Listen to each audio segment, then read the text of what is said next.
Hi and welcome back. Now let's come back to our IDE and try something else. And in this case, I'm going to use the same example here.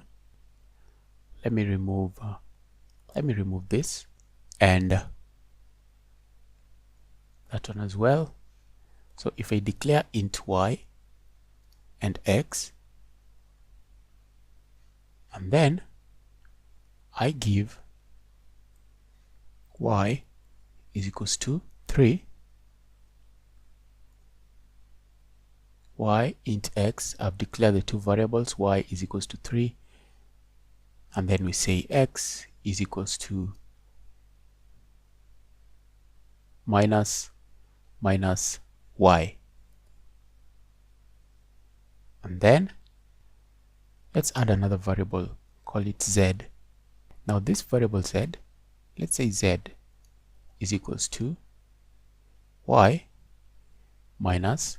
We want to see if there'll be a difference between the two values based on what we did with plus plus.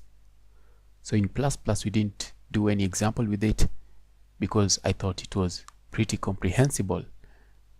With minus, let's see what happens. So the first cout will be, so cout is just an output in C. It outputs a value. So actually I don't really need the bracket for this one. So let's say cout x, and then I can also cout z. So I want to see the value, the difference between these two.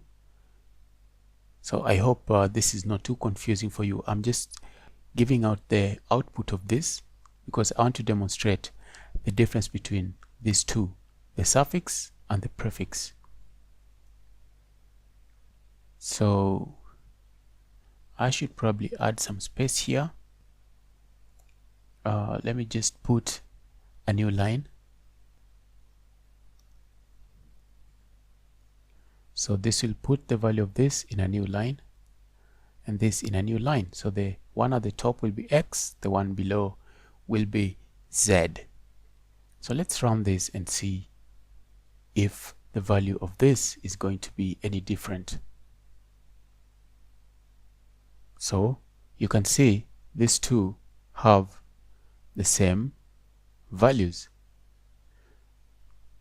So for minus, you can see the values of the two are the same.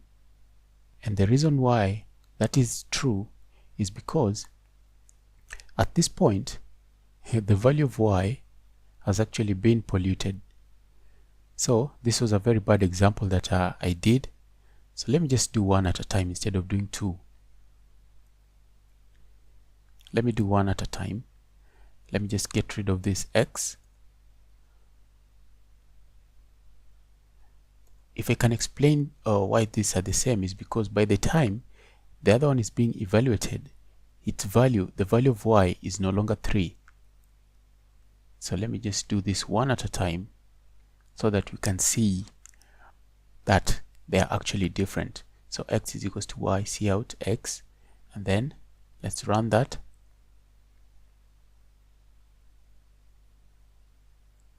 And you can see at this point the value of x is 2, because at this point the value of y is 2.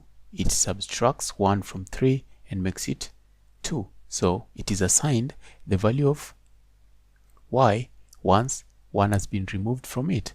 But if we do this, you'll see that it gives us a different answer. So remember that at this point y is 3, and at this point y is going to be assigned to x before the value has been reduced. Note that the value of x at this particular point is 2. So if I run this,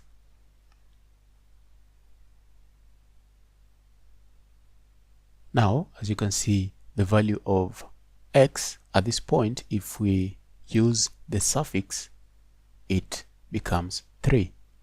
So I hope you can see that if you decide to use any of this unary operator, you have to know that if it comes as a suffix, like in this case, this value is assigned first of all before this is changed. And if you use it in front here as a prefix, then the value, let's remove this and then put this, and if you use it as a suffix here, as a prefix I mean, then this full thing is evaluated first and then it is given to the value on this other end. I hope you have clearly understood this too. And if you do the same thing with plus plus, you're going to see the same results like what we did during the explanations, like what we came up with during the explanations. So I will see you in the next video.